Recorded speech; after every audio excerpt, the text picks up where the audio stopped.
संकट की घड़ी है जी। आपकी दीपक से कब आखिरी बार बातचीत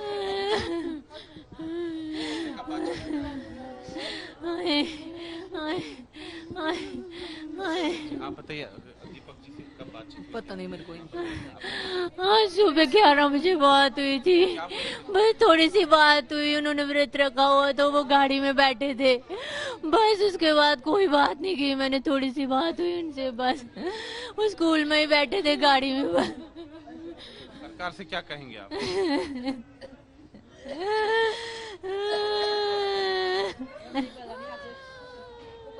श्वेता, आपने सुना, उन्होंने कहा कि आज सुबह 11 बजे इनकी बात हुई थी दीपक से।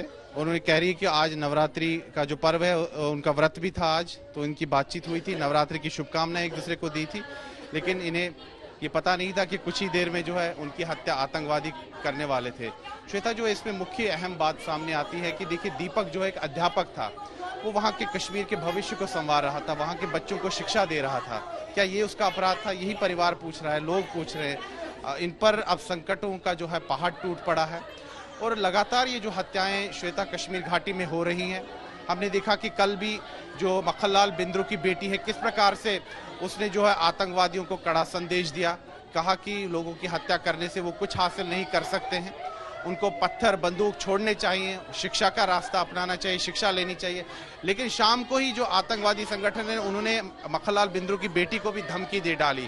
तो इस समय आप देख सकते हैं कि आतंकवादियों के हौसले कितने बुलंद हैं कि लगातार हत्याएं हो रही है। और ऐसी भी खबरें आ रही हैं कि पूरी लिस्ट तैयार की जा रही है आतंकवादियों के द्वारा उन लोगों की जिनकी वो हत्या करने वाले हैं। जो कश्मीर में इस समय जो हालात है, जो हम भी बातचीत कर रहे हैं कई लोगों से, काफी स्थिति इस समय जो है भयावह है और लोगों में भी काफी खौफ जो है फैल चुका है, खासतौर पर अल्पसंख्यक समाज में। लेकिन यहाँ पर मांग यही कर रहे हैं कि सरकार सुनील, आपसे यहाँ समझना चाहेंगे क्योंकि जमीनी हकीकत क्या है, क्योंकि हम ये भी देख रहे थे कि लगातार आतंकियों के जो मंसूबे थे वो हमारी सेना नाकामयाब कर रही थी, घुसपैठियों को रोक रही थी, ये हम सब ने देखा।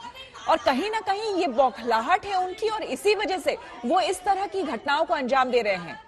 आपसे हम लेंगे जवाब सुनील, लेकिन उससे पहले पुलिस क्या कह रही है जरा ये सुन लेते हैं। हम लोग को खेद है कि ये इंसिडेंट एक के बाद एक इस तरह के हुए जिसमें बेगुनाह लोगों की जानें गई हैं। हम लोग पहले जो केसेस हुए हैं उनके ऊपर वर्क कर रहे हैं और श्रीनगर पुलिस काफी क्ल्यू उसमें हासिल कर चुकी है और हम लोग बहुत जल्द ही जो इन केसेस में मुलव्वस लोग हैं, इस दहशतगर्दी, दरिंदगी और वहशत में जो लोग मुलव्वस हैं, जो इंसानियत को निशाना बना रहे हैं, जो जम्मू कश्मीर का आपसी भाईचारा उसको निशाना बना रहे हैं, जो जहां का लोकल अथॉस और वैल्यूज है उसको निशाना बना रहे हैं, मुझे लगता है कि इनको जल्द ही बेनकाब करने में पुलिस कामयाब होगी। पाकिस्तान बार बार कश्मीर घाटी को लहूलुहान करने की साजिश कर रहा है।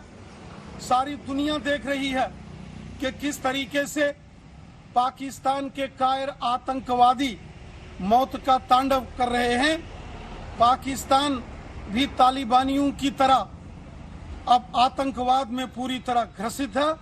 पूरी दुनिया को एकजुट होकर यहाँ पाकिस्तान के खिलाफ कड़े प्रतिबंध लगाना चाहिए। सभी आतंकी संगठनों के खिलाफ कड़ी कार्रवाई करना चाहिए। वक्त आ गया है कि दुनिया के सभी देशों को मिलकर पाकिस्तान के खिलाफ मिलिट्री एक्शन करना चाहिए। तो पुलिस एक तरफ कड़ी कार्रवाई की बात कर रही है, लेकिन जिन्होंने अपनों को खोया है उनके लिए दर्द की कोई सीमा नहीं है।